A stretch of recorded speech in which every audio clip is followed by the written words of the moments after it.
Hello everyone, it's Hayley, and today I'm going to give you some advice on how to choose the right master's course for you. So if, like me, you've been umming and ahhing about whether you actually want to do a master's course, I just thought I'd share with you a bit of advice based on how I've gone about it, and hopefully that will help you make the decision, because it's a very big decision. And I don't know if this is just my experience or if it's a general thing, but when I've been talking to people about potentially doing a master's, they've kind of revealed that there's a stigma to it. So I think because I'm doing it in a creative way rather than a sciencey way or a business way, they kind of think that I'm just trying to drag out my university experience. So for starters, don't let things like that hold you back. Do what is right for you. Do what you believe will help you in your future. Because in the grand scheme of things, you are not spending that much of your life in education, and one more year or however many years the master's takes is not necessarily going to have a negative impact on your life. I don't think that me spending an extra year at Staffs doing a master's course is going to be anything but beneficial for me, so I'm really almost 100% sure that I am going to do it. And obviously the only thing that you do have to consider is the financial part of it, because doing a undergraduate course you're going to come out with a lot of debt anyway, but then adding on to it with a postgraduate course is also going to rack up your debt. Again, not something to worry about, because the system we have in the UK is very fair, because you only pay back your student loan when you're actually able to do so based on your salary. So it's really that part I don't personally worry about, and I know that a lot of people do, but personally I don't think you should let that hold you back. So my experience of going through this journey, I have looked at a lot of the things online about the course that I was interested in. I've read up as much as I can, but at the end of the day I was still a little bit confused and I wanted more information before I could make a decision.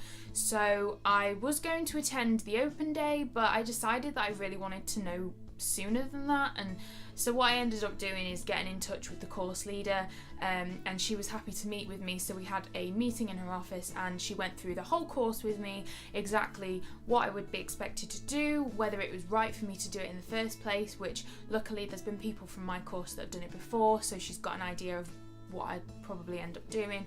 And also I think one of the most important things is that I had a misconception that it was going to be similar to the UCAS process, in the sense that this is the time of the year, so in the first semester of uni, or the first term of school, that this is the time when you have to apply for these courses.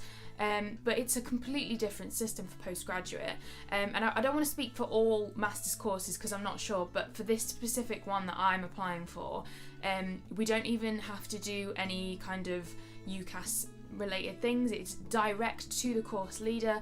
I think it's a good thing that I did have a meeting with her, because I think I might have just applied direct. I think I needed that clarification. And although I wasn't able to go to the open day, I think I will definitely go to the next one, because actually the kind of ins and outs of how postgrad works are still something that I need to explore more.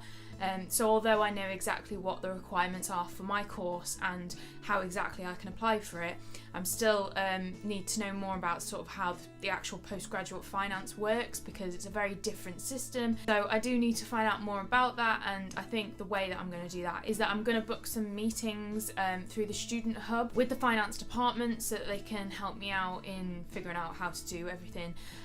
But then I am actually going to go to the next postgraduate open day as well. So that's kind of how I think is the best way to go about it. But from my experience, I would definitely recommend getting in touch with the course leader, because if they're not too busy and they can offer you a quick meeting just to generally go through the outline of the course, I think that's really important, because obviously the most important part of choosing whether or not to do a master's is whether you think you could do it.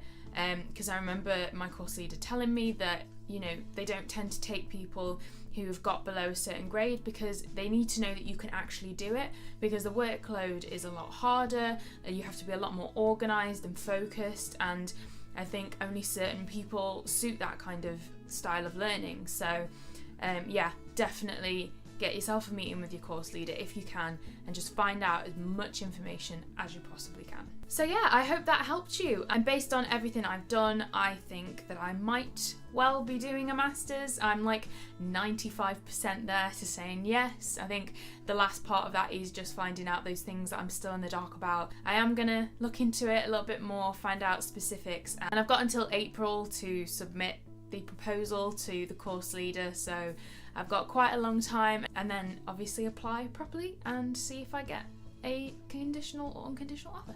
So it's a very exciting time, and obviously if I am going to do any more content around postgraduate, then I will bring you along on the journey, and yeah, it's very exciting. So thank you very much for watching, and I'll see you in my next video. Bye.